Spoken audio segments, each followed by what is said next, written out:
Assalamualaikum warahmatullahi wabarakatuh.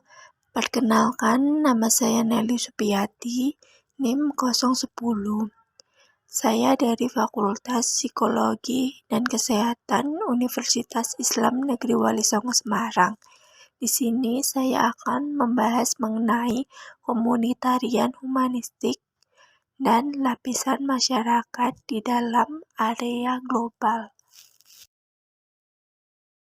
Untuk pembahasan pertama ialah apa itu komunitarian humanistik. Selanjutnya itu ada pengertian dari komunitarian.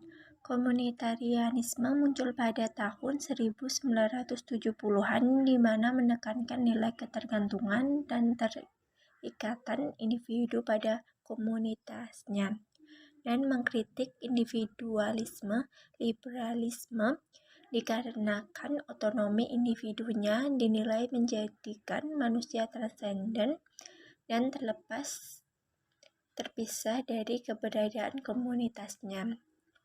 Komunitarisme juga menganggap bahwa masyarakat sudah ada dalam bentuk tradisi-tradisi kultural, praktek-praktek, dan pemahaman sosial bersama. Masyarakat tidak perlu didirikan lagi, tapi lebih butuh untuk diakui, dihargai, dan dilindungi dengan cara memperhatikan hak-hak keanggotaan kelompoknya. Selanjutnya itu ada pengertian humanistik, di mana sejak tahun 1950-an muncul pendekatan humanistik pertama kali sebagai reaksi aliran psikologi terdahulu, yaitu psikoanalisis dan behaviorisme, di mana humanistik ialah aliran psikologi yang menekankan kehendak bebas, pertumbuhan pribadi, kegembiraan, kemampuan untuk pulih kembali setelah mengalami ketidakbahagiaan, serta keberhasilan dalam merealisasikan potensi dalam diri manusia. Humanistik juga bertujuan untuk membantu manusia untuk bisa mengekspresikan diri secara kreatif dan bisa merealisasikan potensi yang ada dalam dirinya secara utuh. Aliran psikologi humanistik juga mendorong meningkatkan kualitas diri manusia melalui penghargaannya terhadap potensi-potensi positif yang ada pada setiap insan dan menemukan dan mengembangkan kemampuan dan potensinya yang ada dalam diri setiap manusia. Dari pengertian komunitarian dan humanistik yang telah dijelaskan, dapat disimpulkan bahwa komunitarian humanistik ialah masyarakat yang semua individu yang ada di dalamnya memiliki kebebasan dalam bergaul, diakui, dihargai, dilindungi, dan bebas dalam mengembangkan potensi dalam dirinya, yang berakar pada kesatuan hubungan, persaudaraan, dan solidaritas setiap anggota masyarakat. Pendapat ahli tentang komunitarian humanistik. Yang pertama itu ada Erich Fromm yang mengemukakan pendapatnya mengenai komunitarian humanistik tersebut ke dalam nama sosialisme komunitarian humanistik, di mana dalam masyarakat terdapat orang-orang yang bergaul dengan cinta yang berakar dalam hubungan persaudaraan dan solidaritas. Erich Fromm juga berpendapat bahwa masyarakat yang ideal merupakan keadaan manusia yang tergantung pada manusia lain. Hal itu ditandai dengan adanya cinta, persaudaraan, dan solidaritas setiap manusia dalam lingkungan sosial. Yang kedua itu ada Abdurrahman Wahid atau yang sering disebut Gus Dur, juga berpandangan mengenai pemikiran dalam humanistik Islam, di mana jika ditelusuri lebih mendalam humanisme Islam, Gus Dur merujuk pada humanisme komunitarian yang mengarah pada pertumbuhan struktur masyarakat yang adil. Setidaknya ada 3 pilar yang membentuk struktur tersebut. 1. Ada demokrasi atau syura. Kedua, ada keadilan. Ketiga, ada persamaan di depan hukum atau musyawarah. Pembahasan kedua yaitu bagaimana lapisan masyarakat di dalam area global. Pertama itu pengertian lapisan masyarakat atau stratifikasi sosial. Menurut Pietiring Sorokin menyatakan bahwa social stratification adalah pembedaan penduduk ke dalam kelas-kelas secara bertingkat atau secara hierarkis. Perwujudannya adalah kelas-kelas tinggi dan kelas-kelas yang lebih rendah. Pengertian lain dari stratifikasi sosial adalah sistem pembeda individu atau kelompok dalam masyarakat yang menempatkannya pada kelas-kelas sosial yang berbeda-beda secara hierarkis dan memberikan hak serta kewajiban yang berbeda-beda pula antara individu pada satu lapisan dengan lapisan lainnya. Selanjutnya itu ada akibat terjadinya lapisan masyarakat.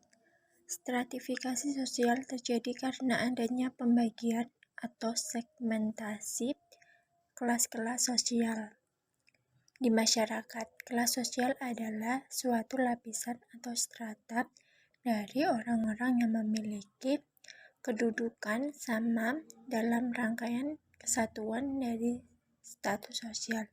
Perbedaan kelas tersebut juga dilihat dari segi pendidikan, kekayaan, kekuasaan, penghasilan, dan juga kehormatannya di dalam lingkungan masyarakat.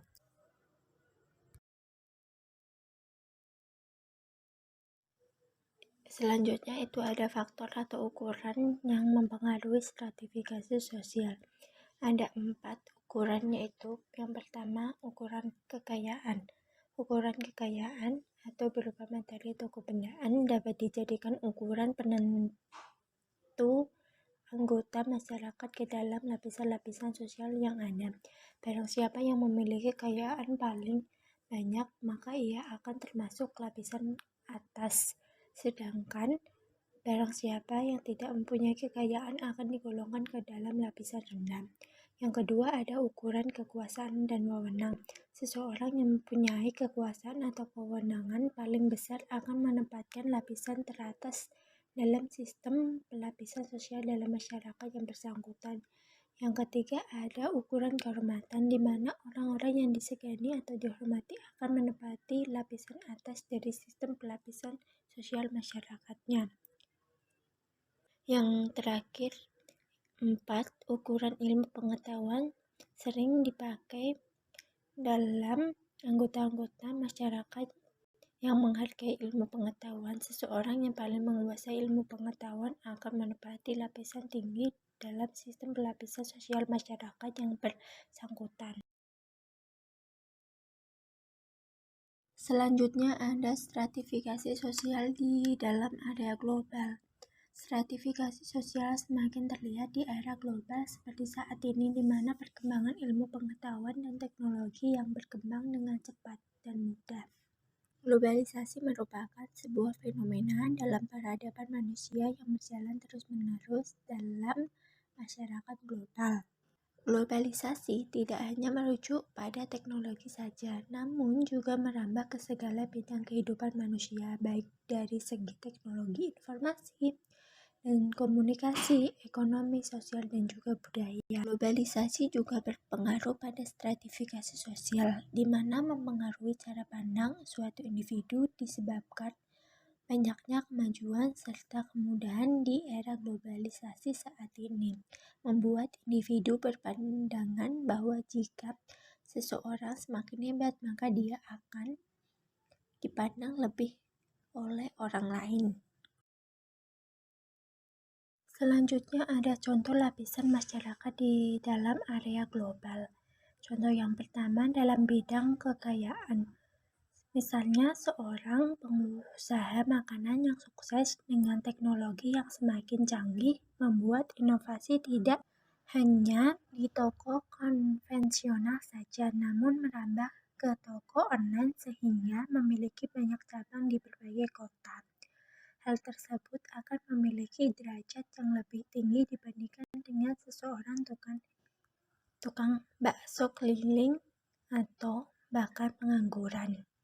Contoh yang kedua dalam bidang ilmu pengetahuan, yakni seorang individu yang memperoleh gelar sarjana dokter di salah satu universitas terbaik di luar negeri, maka akan dibanding jauh lebih terhormat dibandingkan dengan individu yang hanya lulusan SMA. Contoh yang ketiga di bidang kehormatan, yaitu kiai ataupun ustadz yang memiliki kehormatan dibandingkan dengan masyarakat biasa. Contoh yang keempat itu di bidang kekuasaan.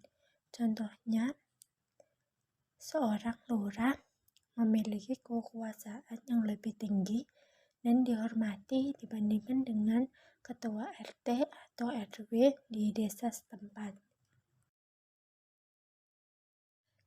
Dari penjelasan stratifikasi sosial di dalam area global, dapat dilihat bahwa semakin tinggi kedudukan seseorang tersebut, maka semakin tinggilah derajatnya di hadapan orang lain. Maka dari itu, adanya globalisasi ini, individu akan berlomba-lomba untuk naik ke strata paling atas agar mendapatkan kehidupan yang dipandang istimewa di mata masyarakat. Dari sinilah bisa berdampak positif maupun dampak negatif. Dampak positifnya dari stratifikasi sosial di era global ialah membuat individu lebih bekerja keras dan memunculkan beragam inovasi baru. Yang kedua, dampak negatifnya itu terdapat kesenjangan di antara individu satu dengan lainnya dan juga sifat meremehkan satu sama lain.